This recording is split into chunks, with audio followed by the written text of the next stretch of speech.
Good morning all of you. आप सभी का बीएससी सेकेंड ईयर की केमिस्ट्री क्लास में स्वागत है। आज हम अपनी पेपर थर्ड की फिजिकल केमिस्ट्री की यूनिट 5 इलेक्ट्रोकेमिस्ट्री सेकेंड स्टार्ट करेंगे। इलेक्ट्रोकेमिस्ट्री फर्स्ट जो फोर्थ यूनिट है वो हमने कंप्लीट कर ली है। अब हम अपनी से इलेक्ट्रोकेमिस्ट्री सेकेंड स्टार्ट करेंगे। इस यूनिट के अंदर मोस्टली हम इलेक्ट्रोकेमिकल सेल और इलेक्ट्रोलाइटिक सेल्स के बारे में पढ़ेंगे। ठीक है, फर्स्टली अपन इसका इंट्रोडक्शन देखते हैं। क्या कर इलेक्ट्रोकेमिस्ट्री के अंदर जो सेल होते हैं वो दो टाइप्स के होते हैं। पहला होता है इलेक्ट्रोकेमिकल सेल और दूसरा होता है इलेक्ट्रोलाइटिक सेल। ठीक है, फर्स्ट अपन स्टडी करते हैं इलेक्ट्रोलाइटिक सेल का।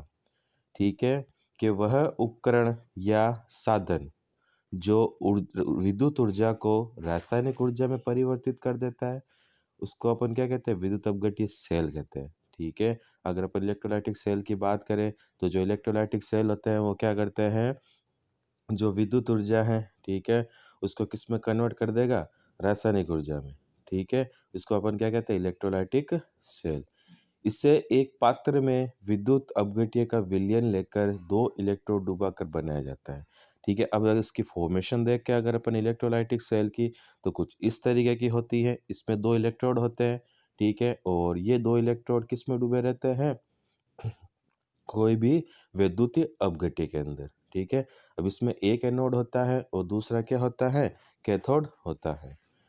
सेकंड है इसी के अंदर गैल्वेनी सेल या फिर वोल्टेज सेल, जैसा जो इलेक्ट्रोकेमिकल सेल है। ठीक है, अब इलेक्ट्रोकेमिकल सेल क्या करेगा, वह साधन जो रासायनिक ऊर्जा को विद्युत ऊर्जा में परिवर्तित करता है, क्या कहलाता है, गैल्वेनिक सेल कहलाता है। इस सेल का उचित उदाहरण है क्या, डेनियल सेल। ठीक है, इलेक्ट्रोलाइटिक सेल तो क्या कर रहा था, वो विद्युत ऊर्जा को रासायनिक ऊर्जा में परिवर्तित कर रहा था, जबकि जो इलेक्ट्रोकेमिकल सेल है, ठीक है, ये क्या करेगा, रासायनिक ऊर्जा को विद्युत ऊर्जा में परिवर्तित करेगा। ठीक है, इसको अपन गैल्वेनिक सेल भी बोलते हैं। इसका एग्जाम्पल कौन सा है, डेनियल सेल। गैल्वेनिक सेल या फिर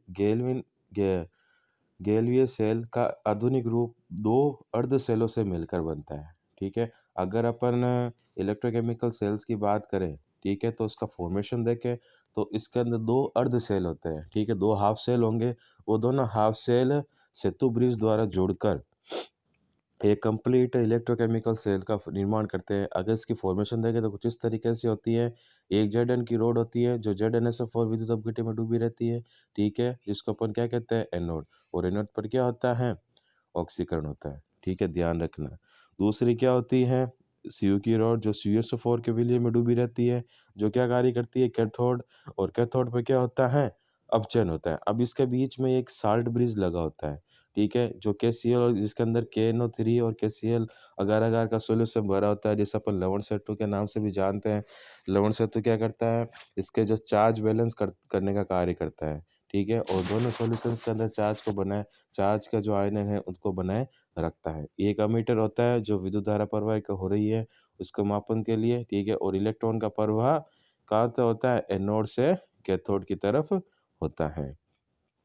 नेक्स्ट है इसके अंदर कि एनोड पर क्या, ऑक्सीकरण होता है। ठीक है, मतलब एनोड पर जब ऑक्सीकरण होता है तो क्या होता है, दो इलेक्ट्रॉन निकलेंगे, मतलब Zn है वो Zn+2 में रिलीज कन्वर्ट होता है और दो इलेक्ट्रॉन को रिलीज करेगा।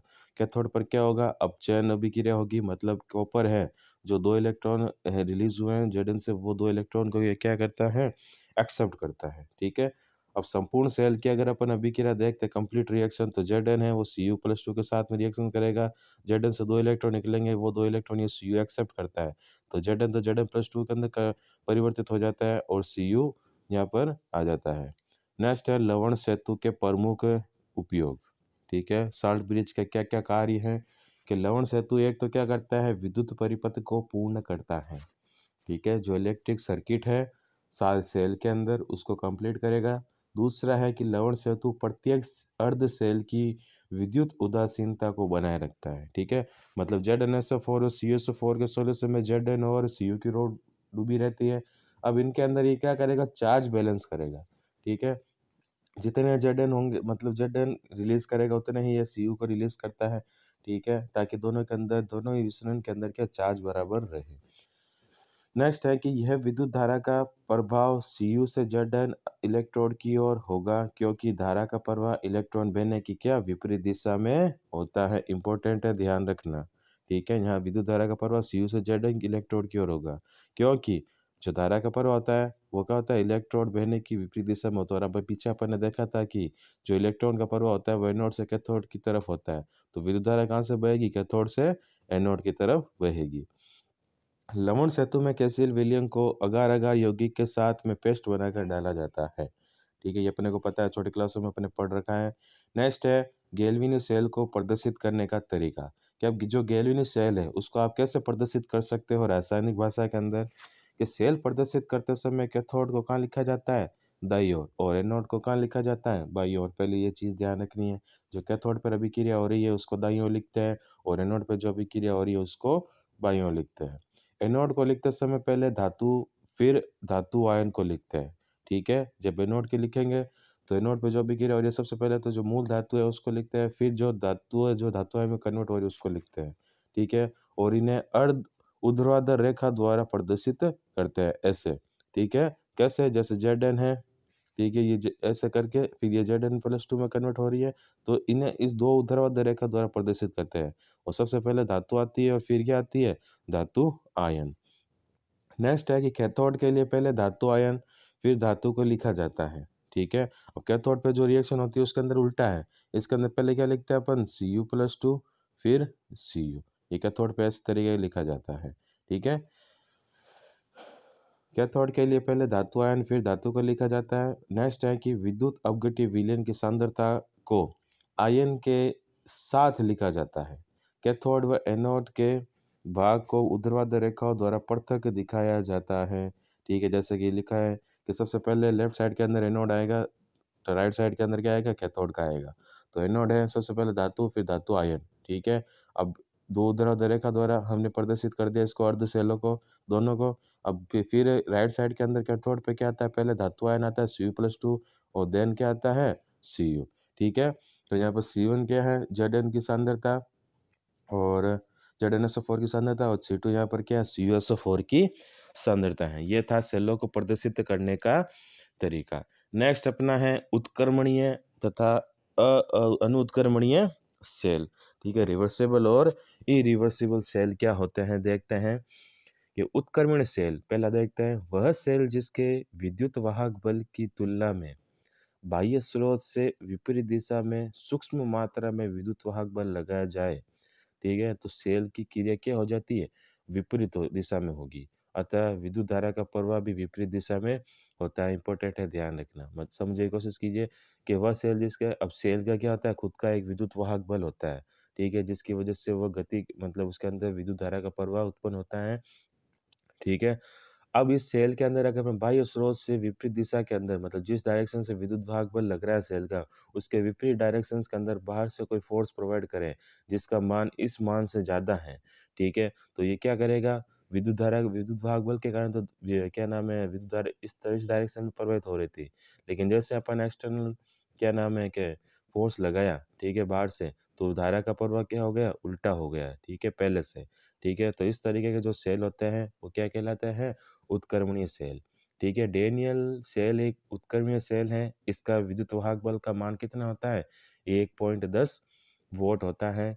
यहाँ बाह्य स्रोत से विपरीत दिशा में अगर अपन 1.11 वोल्ट मतलब इससे ज़्यादा है, ठीक है, विद्युत वाहक बल लगाया जाए तो सेल की क्या क्रिया विपरीत दिशा में हो जाती है। ठीक है, मतलब Cu+ है, Cu है वो Zn+2 के साथ रिएक्शन करके Cu+2 और Zn बनाएगा। ठीक है, यदि इस प्रकार के सेल में सेल के विद्युत वाहक बल के बराबर ही बाह्य स्रोत से विद्युत वाहक बल लगाया जाए तो सेल क्रिया रुक जाएगी।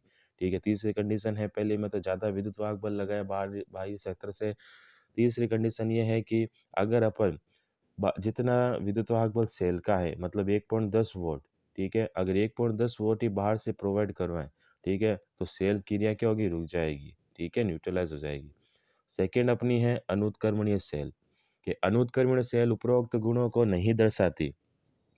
ठीक है, अर्थात सेल के विद्युत वाहक बल की तुलना में बाह्य स्रोत से विपरीत दिशा में थोड़ा अधिक विद्युत वाहक बल लगाने पर सेल की क्रिया विपरीत दिशा में नहीं होगी।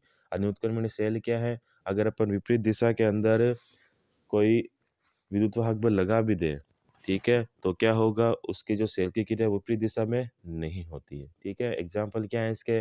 जेड व सिल्वर नाइट्रेट को अगर अपन H2SO4 में डुबोने पर वह अनुत्क्रमण सेल की तरह क्या व्यवहार करता है। नेक्स्ट है अपना एकल इलेक्ट्रोड विभव। ठीक है, सिंगल इलेक्ट्रोड पोटेंशियल के विद्युत अपघट्य धातु की छड़ को सम आयन वाले विलयन में डुबोया जाए तो धातु की छड़ विलयन के सापेक्ष धनावेशित या क्या हो जाती है? ऋणावेशित हो जाती है। ठीक है, समझने की कोशिश की गया कि कोई एक विद्युत अपघट्य की छड़ है, ठीक है, अगर अपन इसको क्या करेंगे कि समान आयन वाले क्या करेंगे? विलयन में डुबो दें।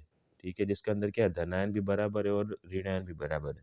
उस विलयन के अंदर अपन ने धातु की छड़ डाली है। ठीक है, तो धातु की छड़ विलयन के सापेक्ष क्या हो जाती है? धनावेशित होगी या फिर ऋणावेशित होगी। अर्थात धातु व धातु आयन के मध्य क्या विभव उत्पन्न होगा। इस विभव को ही अपन क्या कहते हैं? ये एक एकल इलेक्ट्रोड विभव कहते हैं।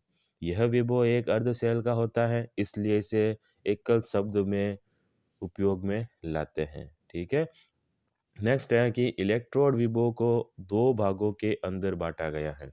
कौन कौन सा है? पहला है ऑक्सीकरण विभव और दूसरा क्या है?